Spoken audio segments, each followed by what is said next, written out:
જ્યોતિર્લિંગનું પ્રથમ જ્યોતિર્લિંગ એટલે ગુજરાતનું સુપ્રસિદ્ધ સોમનાથ મહાદેવ મંદિર, જ્યાં આજે સવારે 4 કલાકે ભાવિકો માટે દર્શનાર્થે ખુલ્લું મુકાયું હતું। ત્યારે દેશ વિદેશથી સોમનાથ આવેલા શિવભક્તો રાત્રિથી જ સોમનાથ મંદિરે પહોંચ્યા હતા। વહેલી સવારે 4 કલાકે પણ 2 કિલોમીટર લાંબી કતારો જોવા મળી હતી। સોમનાથ ટ્રસ્ટ દ્વારા પણ ભાવિકો આરામથી દર્શન કરી શકે તે માટે 6 બેરીકોડ કતારો રાખવામાં આવેલ છે, તેમજ પોલીસ તંત્ર દ્વારા પણ ઠેર ઠેર ચુસ્ત બંદોબસ્ત તૈનાત કરી દેવાયો છે। શિવભક્તોને શિવને રીઝવવા સોમનાથ મંદિરે પરિવાર સાથે આવી રહ્યા છે। ગુજરાતના પૂર્વ મુખ્યમંત્રી વિજયભાઈ રૂપાણીએ પરિવાર સાથે સોમનાથ મહાદેવના દર્શન કરી ધન્યતા અનુભવી। આ તકે આવનારી લોકસભાની ચૂંટણીમાં ભાજપ 400 ને પાર જશે અને ફરીથી વડાપ્રધાન નરેન્દ્ર મોદી બનશે તેવો આશાવાદ વ્યક્ત કર્યો હતો। આજે મહાશિવરાત્રિનો પવિત્ર દિવસ છે। ભગવાન સોમનાથના દર્શન માટે અમે લોકો આવ્યા છીએ। મહાશિવરાત્રિ એ જીવથી શિવ સુધીનો એક યાત્રા, એનો મોટો દિવસ છે આજનો, અને આપણે ત્યાં આત્માથી પરમાત્મા એને આપણે માનીએ છીએ। એટલે આજના મહાશિવરાત્રિના દિવસે ભગવાન શંકર આપણે સૌને એવા આશીર્વાદ આપે કે સૌનું કલ્યાણ થાય, અને સાથે સાથે ભગવાન સોમનાથનું મંદિર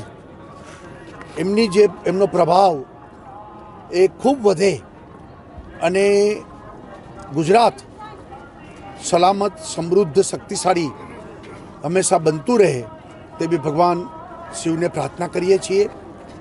આગામી દિવસોમાં લોકસભાની ચૂંટણી પણ આવી રહી છે, મહત્વપૂર્ણ ચૂંટણી છે, અને આ ચૂંટણીમાં ફરી વખત, ત્રીજી વખત નરેન્દ્રભાઈ મોદી વડાપ્રધાન બને, અને જે રીતે 10 વર્ષમાં દેશ પ્રગતિ કરી છે અને દુનિયામાં નરેન્દ્રભાઈએ ભારતનું નામ પ્રતિષ્ઠિત કર્યું છે, એ વધુને વધુ પ્રતિષ્ઠિત થાય અને આવનારા દિવસોમાં જે વિકસિત ભારતનો સંકલ્પ કરવામાં આવ્યો છે એ સંકલ્પ ભગવાન સોમનાથ પૂરો કરે તેવી પણ પ્રાર્થના કરીએ છીએ। ભારતીય જનતા પાર્ટી સમગ્ર દેશમાં નરેન્દ્રભાઈ મોદીએ સૂત્ર આપ્યું છે કે 400 પાર NDA એ કરવામાં આવે અને 370થી વધુ ભારતીય જનતા પાર્ટી સીટો પ્રાપ્ત કરે એ સંકલ્પ કરવામાં આવ્યો છે, અને અવશ્ય પૂરો થશે, એમાં કોઈ શંકાનું સ્થાન નથી। કોઈ સીટ માગી પણ નથી, લડવાની મારી કોઈ વાત પણ નથી। હું પંજાબ અને ચંદીગઢનો ચૂંટણી પ્રભારી તરીકે મને જવાબદારી પાર્ટીએ સોંપી છે, એટલે 14 સીટો અને આપણી સૌરાષ્ટ્ર અને ગુજરાતની જે સીટો છે એમાં હું પ્રચાર કરીશ। ભારતીય જનતા પાર્ટી પ્રત્યે લોકોની શ્રદ્ધા અને વિશ્વાસ, ભરોસો વધતો જાય છે, અને કોંગ્રેસ એ ડૂબતી નાવ છે, એટલે કોંગ્રેસ લોકો છોડી રહ્યા છે। ભારતીય જનતા પાર્ટીનો દરવાજો ખુલ્લો જ છે, અને ભારતીય જનતા પાર્ટી આવનારા દિવસોમાં સૌનો સાથ, સૌનો વિકાસ એ મંત્રને લઈને આગળ વધી રહ્યું છે। મારું નામ કંચનબેન રાદડિયા, હું ઠક્કરબાપાનગર વિધાનસભામાંથી આવું છું, એટલે હું ધારાસભ્ય છું। અને આજે મહાશિવરાત્રિ આ પર્વ નિમિત્તે, અને આજે મહિલા દિવસ પણ છે, એ નિમિત્તે હું સર્વે ગુજરાતની અમારી બહેનોને ખૂબ ખૂબ શુભકામના આપું છું। અને આજના દિવસે હું અહીંયા આપણે સોમનાથની અંદર મહાદેવના દર્શન કરવા આવ્યા છે, ત્યારે અહીંયા ખૂબ મોટી સંખ્યામાં ભાવિક ભક્તો અહીંયા ઉપસ્થિત છે, અને અહીંયા અમારા સોમનાથ મહાદેવના દર્શને આવ્યા છે। અમારી આ ભારત ભૂમિ એ એવી ભૂમિ છે કે સંતોની, મહંતોની અને સત્યોની ભૂમિ છે। ભગવાન અહીંયા જન્મ લઈ અને ભગવાનના ધામ બનાવ્યા છે, ત્યારે આ સંસ્કૃતિને ઉજાગર રાખવા માટે થઈને અમે અહીંયા ભાવિક ભક્તો દર મહાશિવરાત્રિના પર્વ નિમિત્તે અહીંયા એકઠા થાય છે, અને આ મહાશિવરાત્રિનું પર્વ ઉજવીએ છીએ। ભગવાન પાસે માંગવાનું ન હોય, ભગવાન તો અજર અમર છે ને અંતર્યામી છે, એને પાસે માંગવાનું ન હોય, અને આ તો ભગવાનની કૃપા હોય તો જ એમના આશીર્વાદ પ્રાપ્ત થાય છે। લોકોની સુખાકારી આપણને ખબર જ છે કે આપણા માનનીય વડાપ્રધાન શ્રી નરેન્દ્રભાઈ મોદી હર હંમેશને માટે આપણા ધાર્મિક કાર્યોમાં સર્વપ્રથમ હોય છે અને આવા ધાર્મિક કાર્યો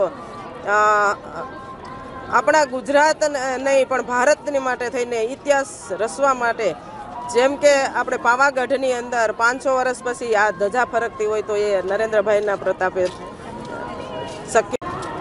ચોક્કસ અમને વિશ્વાસ છે અને અમારા મતદારો પર વિશ્વાસ છે અને જનતા પર વિશ્વાસ છે। જનતાને પણ આ સરકાર ઉપર વિશ્વાસ છે કે આ સરકાર હશે તો જ આ વિકાસના કાર્યો શક્ય છે। એટલા માટે થઈને આ 2024ની ચૂંટણીની અંદર 26 સીટ અમારે ગુજરાતમાં आवशे ज एवो हमने विश्वास है। सादर प्रणाम।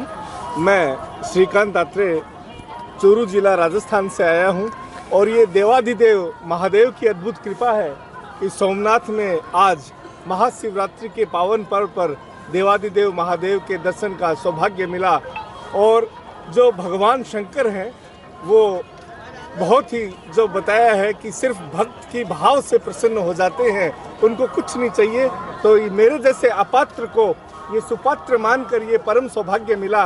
और इतने जो श्रद्धालु ये दिख रहे हैं, सभी लोग भाई बहनें सब आ रहे हैं, तो परम आनंद का विषय है। और ये हम सभी का सौभाग्य है कि आज महाशिवरात्रि के पावन पर्व पर इस अद्भुत दिन हम यहाँ उपस्थित हैं। मैं बारंबार महादेवाधिदेव महादेव के चरणों में प्रणाम अर्पित करता हूँ और सभी को महाशिवरात्रि पर्व की शुभकामनाएं देता हूँ। सभी को सादर प्रणाम। प्रार्थना तो सभी के कल्याण के लिए की, वसुधैव कुटुंबकम जैसा होता है। और मेरे जो गुरुदेव हैं, परम पूज्य जो सिने अभिनेता भी है, साहित्यकार भी है, आशुतोष जी राणा, उनकी कृपा हम पर रहती है और वो भगवान शंकर के परम भक्त हैं। तो ये सभी के लिए और सबका मंगल हो, ऐसे कल्याण की कामना की है। मेरा नाम माधव रेड्डी।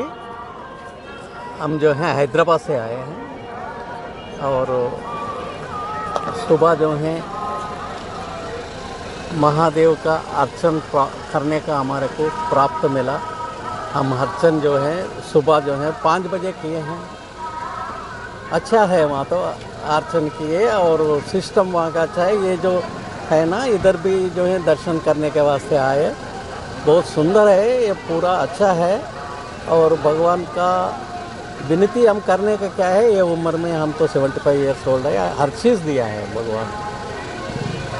लेकिन सीनियर सिटीजन्स को इधर थोड़ा ख्याल करना चाहिए गवर्नमेंट, ये हमारा विनती है। एक लाइन अलग करे तो जैसा हमारे को साउथ में अलग रहता है सीनियर सिटीजन्स को दर्शन में, वो एक चाहिए। और दूसरा थोड़ा police control over the line, Q line का उतना ठीक नहीं है, हम नहीं बोलना चाहिए। लेकिन थोड़ा वो लोग इसके ऊपर दृष्टि देना एक ज़रूरी बात है। बाकी हर चीज़ अच्छा है, यहाँ का लोग अच्छे हैं, प्रियतम लोग हैं, बहुत अच्छा बात करते हैं, प्रेम भावना से रहते हैं। हम जो हैं ये सौराष्ट्र एंड गुजरात में हम आके जो है 5 दिन हुआ, पूरे उधर द्वारका में भी गए, हर जगह अच्छा है, बहुत अच्छा दिखा हमारे को। और यहाँ के लोगों को जो है हम जो है शुक्रगुजार हैं, बहुत अच्छा स्वागत किए हैं। That is the thing. हाँ, थैंक यू वेरी मच। मारू नाम विनुभाई रादड़िया है। हूँ अमदावाद ठक्करबापा नगर में पूर्व कॉर्पोरेटर छूँ। अत्यारे मारा मिसिस है कंचनबेन रादड़िया, ये MLA है। अने आ सोमनाथ मंदिर है ये आस्थानु केन्द्र है। प्रथम जे 12 ज्योतिर्लिंगનું मानु प्रथम ज्योतिर्लिंग है। अने चंद्र भगवाने अँ पोते जाते उपासना करी अने आ भोलानाथने प्रगट कर्या छे। स्वयं भोलानाथ प्रगट थया छे एवो सरस मजानुं आस्थानुं आखा विश्वनुं केन्द्र ए सोमनाथ मंदिर है। त्यारे अमे दर्शन करवा आव्या छीए। त्यारे लाखों भक्तो आज महाशिवरात्रिना पर्व निमित्ते पोताना तन मन धनथी सेवा करी रह्या छे अने पोताना पुण्य दिलने पावन करी रह्या छे। अमे काले भवनाथ तळेटीमां हता, त्यां पण लाखों भक्तो आव्या हता अने पोताना तन मन धनथी भोलानाथ અને ભવનાથની તળેટીમાં ખૂબ આસ્થાના કેન્દ્રમાં લોકો મંદિરના જ્યારે ટ્રસ્ટી હોય, આપણા દેશના યશસ્વી વડાપ્રધાન અને આપણા અમિતભાઈ શાહ ગૃહમંત્રી હોય, ત્યારેમાં ક્યાંય કમી ન હોય તમે 10-15 વર્ષ પહેલાંનું આ સોમનાથ મંદિરનું પટાંગણ જુઓ અને આજે જુઓ તો લાખો ભક્તો આવે છે. ક્યાંય ધક્કામુક્કી નથી. સુશાસનની સરસ મજાની વ્યવસ્થા છે અને લોકોને આવવાનું મન થાય, માથું નમાવાનું મન થાય અને આસ્થાનું કેન્દ્ર બને એવી સરસ મજાની સુવિધા કરી છે. અહીંયા તમે જુઓ પ્રશાસન પણ એકદમ પોલીસની સુરક્ષા છે. લોકો પોતાની જાતે અહીંયા ઠેક હજારો અને લાખો માણસો આવે છે પણ કંઈ અવ્યવસ્થા નથી, અરાજકતા નથી અને અહીંયા સરસ મજાની વ્યવસ્થા કરી છે. લોકસભાની ચૂંટણીમાં વાત કરું તો મારે નથી કરવી વાત અને પડી ગયું છે સોમનાથ મંદિરમાં સુપ્રભાત, પણ એટલી કરીશ વાત કે લોકો જોવે છે ભાજપની સરકાર ફરીથી આવે એવી વાત. અને અમારા દેશના યશસ્વી વડાપ્રધાન અને આપણા ગૃહમંત્રી 370ની કલમ હટાવી દિવ્ય અને ભવ્ય રામ મંદિરનું નિર્માણ કર્યું. કાશી વિશ્વનાથ દિવ્ય અને ભવ્ય બનાવ્યું. અને અહીંયા ઉજ્જૈનમાં પણ કાળભૈરવનું ત્યાં પણ મંદિર મોટું બનાવ્યું છે. તો આવા અનેક ધાર્મિક સંસ્થાનો અને વિકાસના કામો કર્યા છે. તો આપણા દેશના યશસ્વી વડાપ્રધાન અને ગૃહમંત્રી અમિતભાઈ શાહ આખો દેશ અને વિશ્વ જોવે છે એની રાહ અને લોકો કરે છે વાહ વાહ. અને હવે આ વખતે અમારા વડાપ્રધાને વિશ્વકર્મા અનેક યોજનાઓ ગરીબોના ઘર સુધી પહોંચાડી છે. ત્યારે નાની મોટી આપે છે કીટ, લોકો દિલમાં કરેલી છે ફિટ. અને આ વખતે માત્ર ગુજરાતની ભારતની વિશ્વની છે આપણા પર મીટ અને આવશે 400+ સીટ.